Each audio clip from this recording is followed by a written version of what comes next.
غلط فہمی نمبر 6، دمہ والے مریض ورزش نہیں کر سکتے۔ ایسا بالکل نہیں ہے۔ حقیقت یہ ہے کہ اگر آپ کا دمہ صحیح سے کنٹرول ہے تو نارمل لوگوں کی طرح دمہ کے مریض بھی ورزش کر سکتے ہیں۔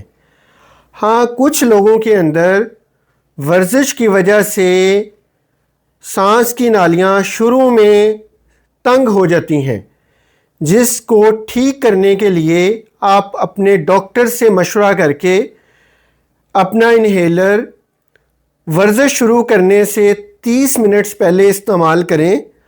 اس کی وجہ سے آپ کو ورزش کے دوران سانس کا مسئلہ یا کھانسی کا مسئلہ نہیں ہوگا اور آپ نارمل لوگوں کی طرح ورزش کر سکیں گے۔